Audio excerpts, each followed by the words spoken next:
Mesdames et messieurs, bonjour. Nous allons parler de donation entre vifs. Qu'est-ce que la donation entre vifs? La donation entre vifs, d'abord, il faut savoir que c'est une libéralité. Et la donation entre vifs est définie par l'article 2 de la loi 2020-669 du 10 septembre 2020 comme étant l'acte par lequel le donateur donne actuellement et irrévocablement un bien au donataire qui l'accepte. Le donateur, c'est la personne qui fait la donation. Le donataire, c'est la personne qui accepte. L'article 2 parle de donner un bien actuellement et irrévocablement. Actuellement, ça veut dire que le bien qui est donné est un bien présent, ce n'est pas un bien futur. Irrévocablement veut dire simplement que lorsque le bien est accepté, il n'est plus possible de contester cette donation. L'article, il y a deux types de donation entre vifs. Il y a la donation entre vifs portant sur des immeubles et la donation entre vifs portant sur des immeubles. S'agissant des donations entre vifs portant sur des immeubles, l'article 29 de la loi 2020-669 du 10 septembre 2020 déclare que la donation entre vifs portant sur des immeubles doit être faite par devant notaire. Si elle n'est pas faite par devant notaire, elle est nulle. Vous avez le cas de Cheikh Tioté qui a fait une donation d'immeuble à ses parents et cela n'a pas été fait devant notaire et la femme a vendu le meuble. Dès lors que la donation portant sur des immeubles, une maison, un terrain, des champs, n'est pas faite par devant notaire, cette donation est nulle.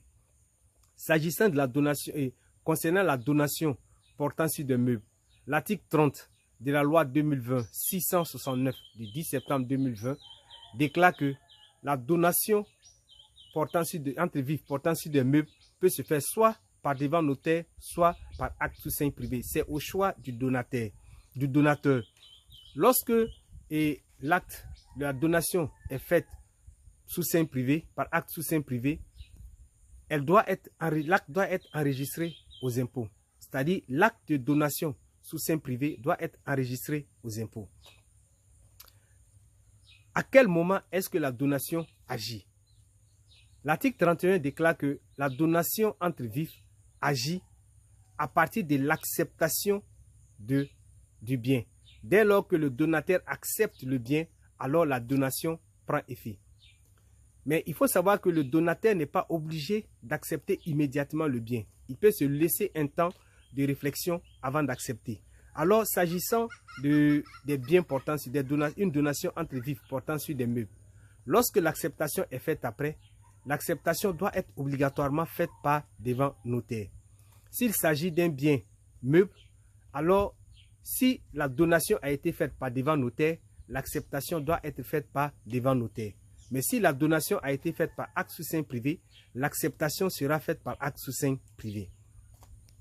Il faut savoir également que pour recevoir, il faut être majeur ou si c'est un mineur, le mineur doit être représenté. S'agissant d'un majeur, si c'est le majeur qui doit recevoir, il peut recevoir de lui-même ou bien il peut donner procuration à une personne pour recevoir en son nom et pour son compte. Alors, lorsqu'il va donner une procuration, si il s'agit d'un immeuble, la donation porte sur un immeuble, alors la procuration doit être obligatoirement faite par devant notaire. Donc, si la donation portant entre vifs porte sur un immeuble, la procuration va être faite par devant notaire. Et si la donation entre vifs porte sur un meuble et que la donation a été faite par devant notaire ou l'acceptation a été faite par devant notaire, la procuration se fera par devant notaire.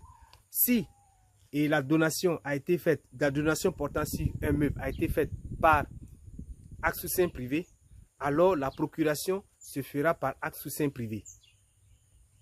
Donc il faut savoir que les deux types de donations, lorsque la donation porte sur un immeuble, elle est faite par devant notaire. Elle est acceptée également par devant notaire.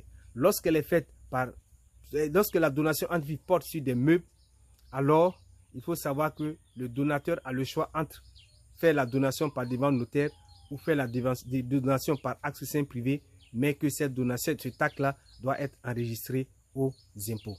Merci de m'avoir écouté. Il est bon d'apprendre le droit pour défendre ses droits. Et sachez que nous sommes toujours à votre disposition pour toutes vos questions juridiques. Et vous avez les numéros qui vont s'afficher sur la vidéo. Vous pouvez nous contacter par WhatsApp ou par appel direct. Il faut savoir que nous faisons des consultations juridiques qui coûtent 15 000 francs. Excellente journée, que Dieu vous bénisse.